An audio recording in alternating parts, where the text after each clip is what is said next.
I'm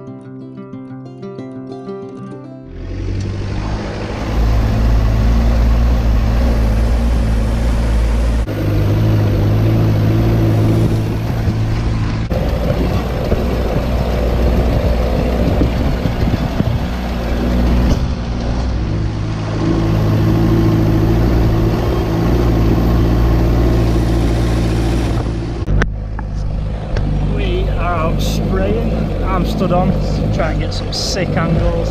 We're just spraying the grass for some broadleaf weeds and some other bits. We've got the main bit done that we want to do, the new grass over there, and now we're just finding the worst patches in this field to just wash the sprayer out and try and get rid of them.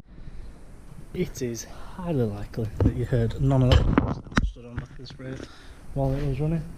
But welcome back to the channel again. Like and subscribe. Today we're only spraying. We've just been out. I was saying we've been spraying the grass. We've been spraying it for broadleaf weeds and any other bits of weeds that are in it. There's some wild oats in there. Sprayed all them out a bit, and then what we had left we sprayed out in the other field that had a few weeds in it. Just found the worst patches, washed out in there, used the last bit up in there. Yeah, we've been out with the 4D with the old tank on. That hopefully be getting a new tank. We'll be able to get that on there. But then next job is getting Roundup in and the liquid sunshine on that barley, because harvest is on its way.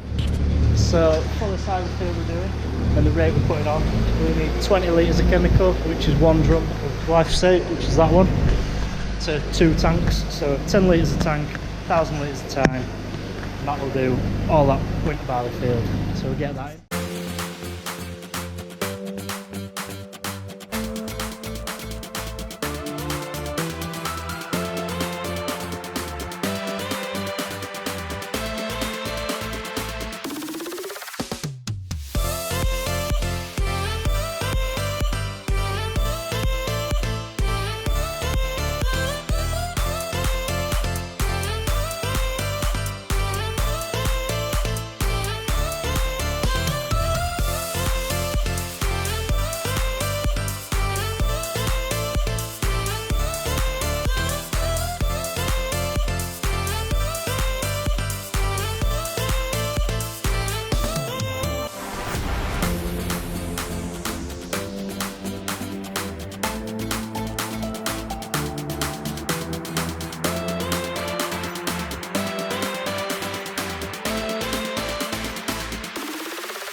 So what are we doing, you might be asking?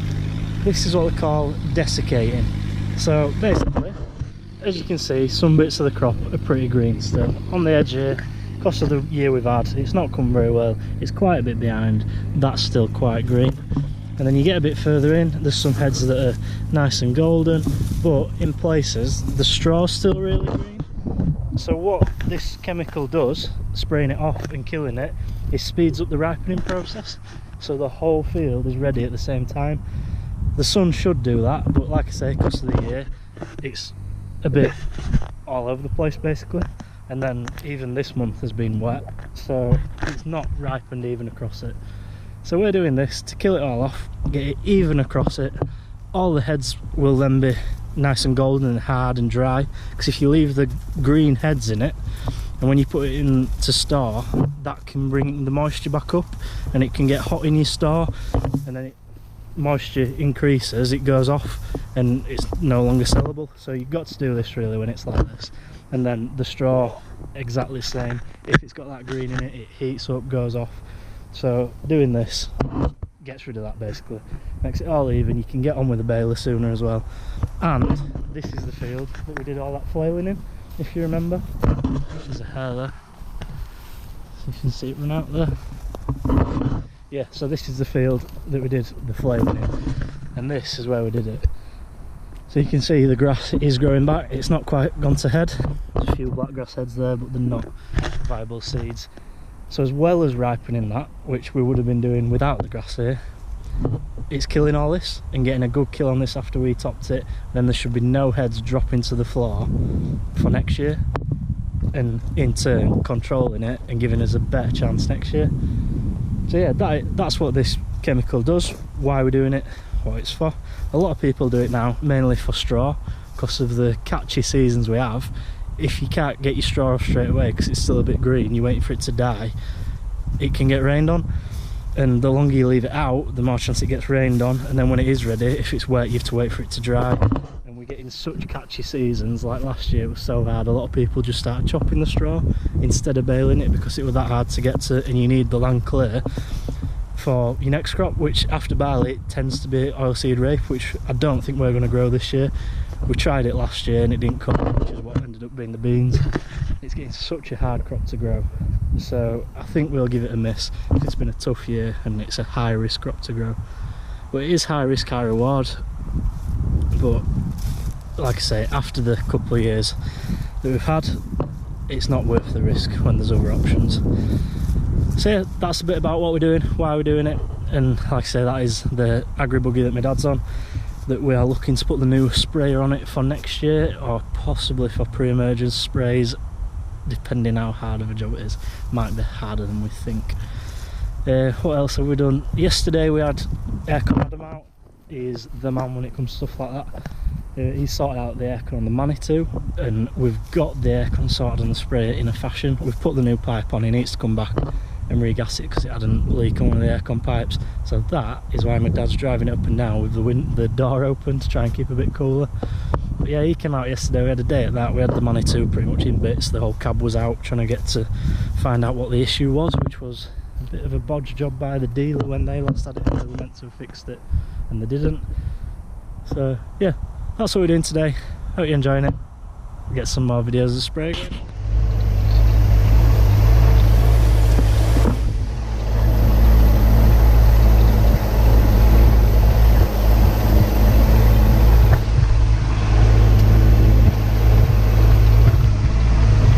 So we're in for around 10.5, 11k when we're spraying. We're currently doing it at 200 litres a hectare.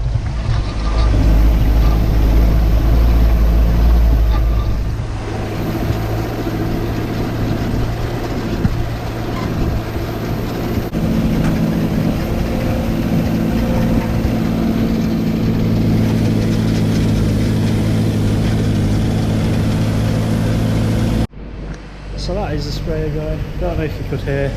So we spray it about 10.5 to 11k, doing it at 200 litres per hectare, which gets a real good coverage. We do everything at 200 litres per hectare to get, like I say, the best coverage, so the chemical gets a good dosing on every plant and it does make a good job. So yeah, that's what we've been on with today. Desiccating the barley, ready for harvest. It is not long now. So thanks again for watching. Don't forget to like and subscribe to the videos. We're just washing the sprayer out. Fill the tank with water, give it a tank rinse, then take it back to the field, and where the grass is worst, we're going to spray it out along that bottom headland and then give it another wash out. And then the next thing it'll be doing is spraying the wheat off where the grass is worst, and then the spring barley, because that's to do as well.